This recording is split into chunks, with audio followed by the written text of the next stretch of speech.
We have chapter 30, and then we're done. And I'm going to take a short break, and then we'll come back and I'll show you the new game that I'm playing, okay?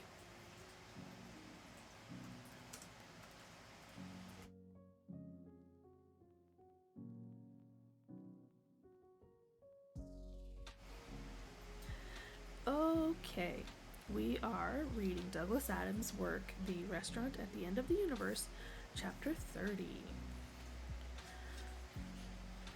The stars came out that night, dazzling in their brilliance and clarity.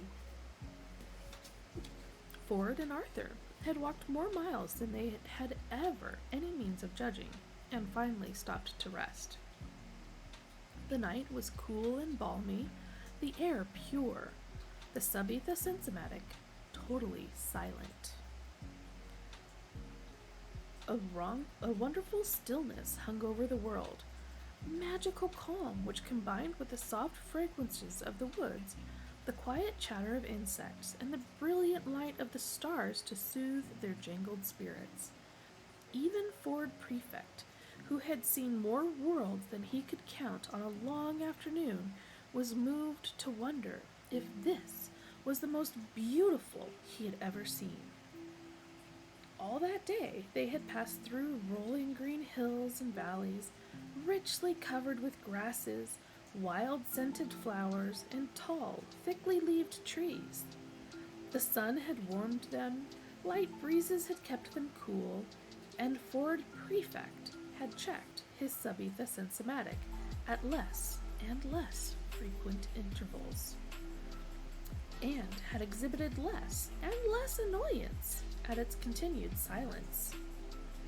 He was beginning to think he liked it here. Cool though the night air was, they slept soundly and comfortably in the open, and awoke a few hours later with the light dewfall, feeling refreshed but hungry. Ford had stuffed some small rolls into his satchway at Millyway's, and they breakfasted on those before moving on. So far, they had wandered purely at random, but now they struck out firmly eastward, feeling that if they were going to explore this world, they should have some clear idea of where they had come from and where they were going. Shortly before noon, they had their first indication that the world they had landed on was not an uninhabited one. A half-glimpsed face amongst the trees watching them. It vanished at the moment they both saw it, but the image they were both left with was of a humanoid creature, curious to see them, but not alarmed. Half an hour later, they glimpsed another such face, and 10 minutes after that, another. A minute later, they stumbled into a wide clearing and stopped short. Before them, in the middle of the clearing, stood a group of about 24 men and women. They stood still and quiet, facing Ford and Arthur. Around some of the women huddled small children. Behind the group was a ramshackle array of small dwellings made of mud and branches. Ford and Arthur held their breath. The tallest of the men stood little over 5 feet high. They all stooped forward slightly, had longish arms with lowish foreheads, and clear, bright eyes, with which they stared intently at the strangers. Seeing that they carried no weapons and made no move toward them, Ford and Arthur relaxed slightly. For a while, the two groups simply stared at each other, neither side making any move. The natives seemed puzzled by the intruders, and while they showed no sign of aggression, they were quite clearly not issuing any invitations. Nothing happened. For a full 2 minutes, nothing continued to happen. After 2 minutes, Ford decided it was something happened. "Hello," he said. The women drew their children slightly closer to them. The men made hardly any discernible move, and yet their whole disposition made it clear that the greeting was not welcome. It was not resented in any great degree. It was just not welcome. One of the men, who had been standing slightly forward of the rest of the group, and who might therefore have been their leader, stepped forward. His face was quiet and calm, almost serene.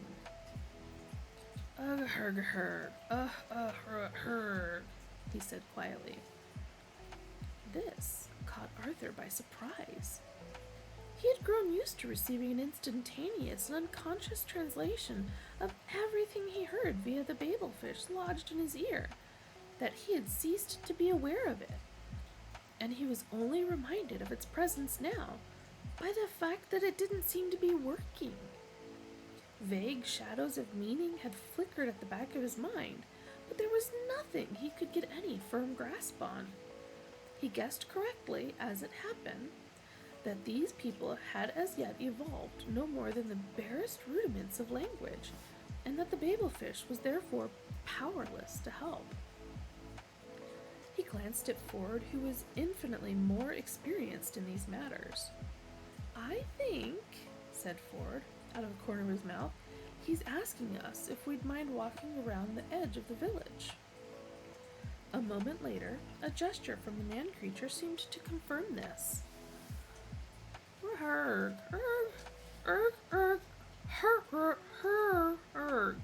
Continued the man-creature. "The general gist," said Ford, "as far as I can make out, is that we're welcome to continue our journey in any way we like, but if we would walk around his village rather than through it, would make them all very happy." "So what do we do?" "I think we make them happy," said Ford. Slowly and watchfully, they walked around the perimeter of the clearing. This seemed to go down very well with the natives, who bowed to them very slightly, and then went about their business. Ford and Arthur continued their journey through the wood. A few hundred yards past the clearing, they suddenly came upon a small pile of fruit lying in their path. Berries that looked remarkably like raspberries and strawberries, and pulpy, green-skinned fruit that looked remarkably like pears. So far, they had steered clear of the fruit and berries they had seen, though the trees and bushes were laden with them. "Look at it this way," Ford Prefect had said. "Fruit and berries on strange planets either make you live or make you die. Therefore, the point at which to start toying with them is when you're going to die if you don't.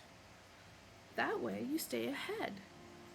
The secret of healthy hitchhiking is to eat junk food." They looked at the pile that lay in their path with suspicion. It looked so good, it made them almost dizzy with hunger. "Look at it this way," said Ford. Yes," said Arthur. "I'm trying to think of a way of looking at it, which means we get to eat it," said Ford. The leaf-dappled sun gleamed on the plump skins of the things which looked like pears. The things which looked like raspberries and strawberries were fatter and riper than any Arthur had ever seen, even in ice cream commercials. "Why don't we eat them and think about it afterward?" he said. "Maybe that's what they want us to do."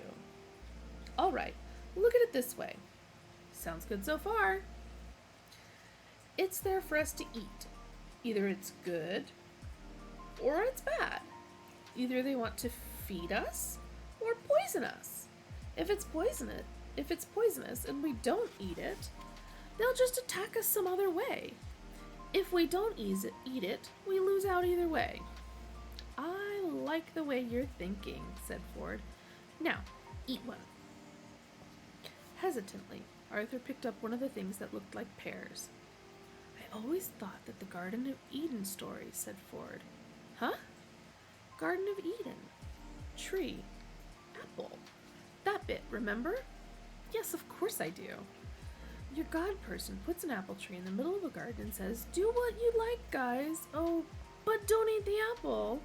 Surprise, surprise, they eat it." And he leaps out from behind a bush shouting, "Gotcha!"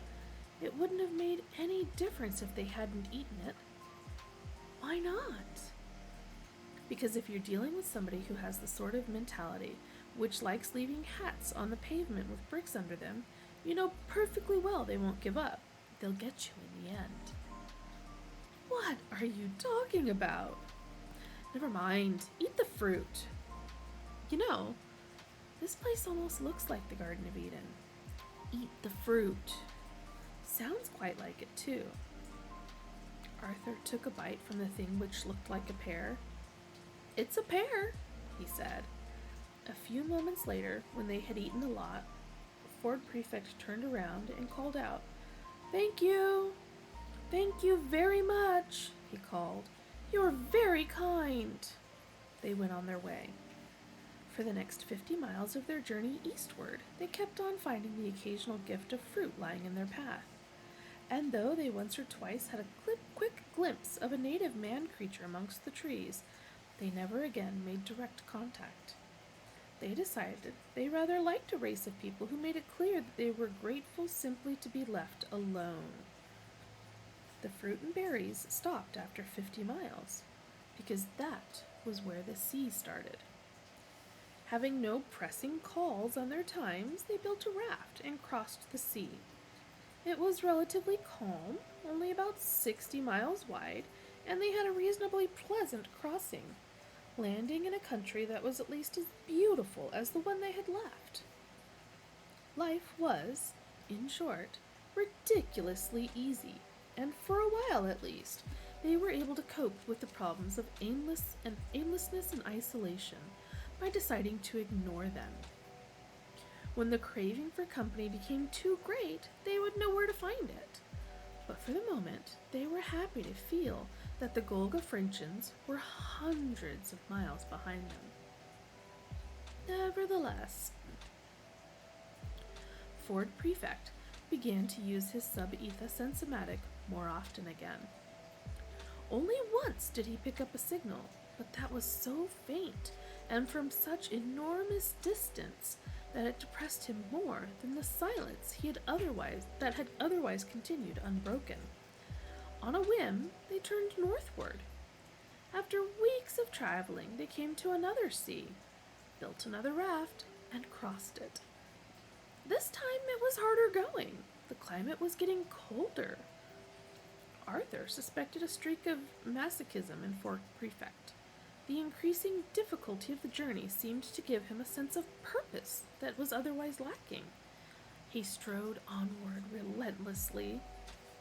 Their journey northward brought them into steep mountainous terrain of breathtaking sweep and beauty. The vast, jagged, snow-covered peaks ravished their senses. The cold began to bite into their bodies. They wrapped themselves in animal skins and furs, which Ford Prefect acquired by a technique he once learned from a couple of ex-Prelite monks running a mind-surfing resort in the hills of Hunian. The galaxy is littered with ex-Prelite monks, all on the make, because the mental control techniques the Order have evolved as a form of devotional discipline are, frankly, sensational, and extraordinary numbers of monks leave the Order just after they finish their devotional training, and just before they take their final vows to stay locked in small metal boxes for the rest of their lives. Ford's technique seemed to consist mainly of standing still for a while and smiling. After a while, an animal, a deer perhaps, would appear from out of the trees and watch him cautiously. Ford would continue to smile at it. His eyes would soften and shine. He would seem to radiate a deep and universal love, a love which reached out to embrace all of creation. A wonderful quietness would descend on the surrounding countryside, peaceful and serene, emanating from this transfigured man. Slowly, the deer would approach, step by step, until it was almost nuzzling him. Whereupon, Ford Prefect would reach out to it and break its neck. Pheromone control, he said it was. You just have to know how to generate the right smell. And that, my darlings, is the end of chapter 30.